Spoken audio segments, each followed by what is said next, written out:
Bienvenue sur notre chaîne YouTube DH Tech.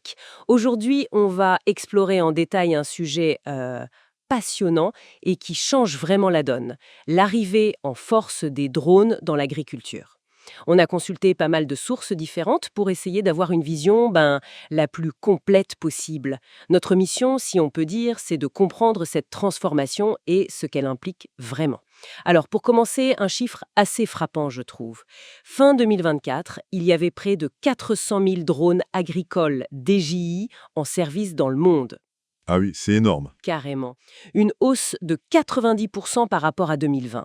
Et ces machines, elles ont traité plus de 500 millions d'hectares, avec, à la clé, des économies d'eau considérables. On parle de 222 millions de tonnes et une réduction des émissions carbone de presque 31 millions de tonnes. C'est juste colossal. Oui, et ce qui est important à comprendre derrière ces chiffres, c'est pourquoi ce changement? Pourquoi maintenant?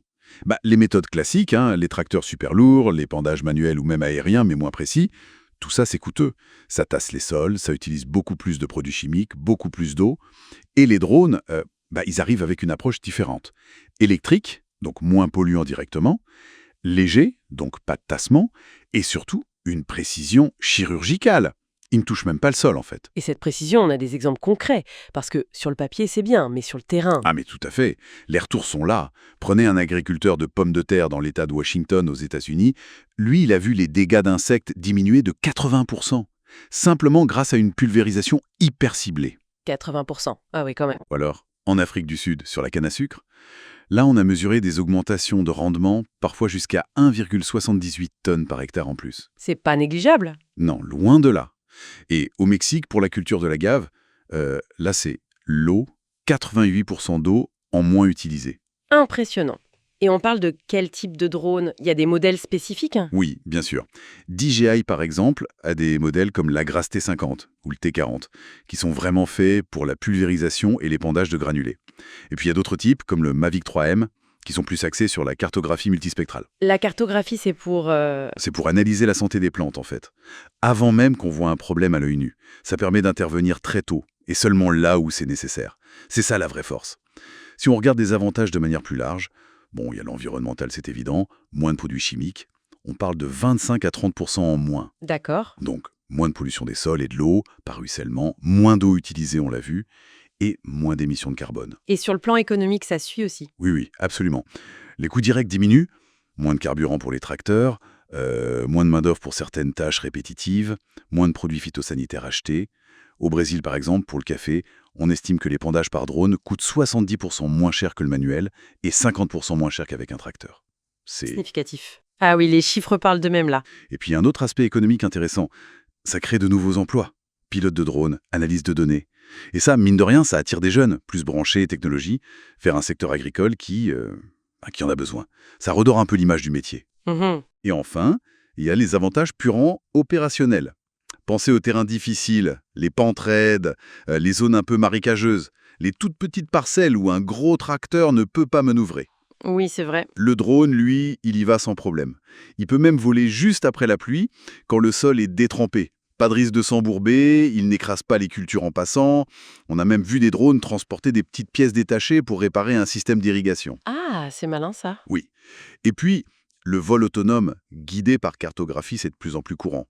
On peut même régler la taille des gouttes pulvérisées pour une efficacité maximale. C'est très pointu. C'est vrai que ça fait beaucoup d'avantages. D'ailleurs, petite pause rapide. Si ce genre d'analyse détaillée vous intéresse, si ça vous aide à y voir plus clair sur ces technologies, c'est exactement ce qu'on essaye de faire sur DH Tech. Alors, pour nous encourager, n'hésitez pas à aimer la vidéo et à vous abonner à la chaîne. Ça aide vraiment. C'est intéressant, cette incitation directe. C'est devenu une norme sur YouTube partout dans le monde, c'est clair. Pour les créateurs, c'est vital pour la visibilité.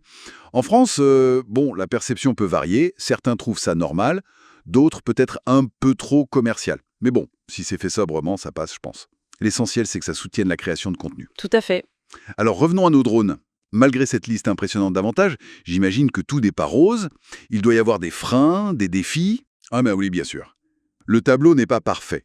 Le premier obstacle, c'est souvent le coût initial. Même si les prix ont baissé, un modèle comme le DJI Agrace MG1, qui coûtait 15 000 $ au début, on le trouve maintenant autour de 5 000.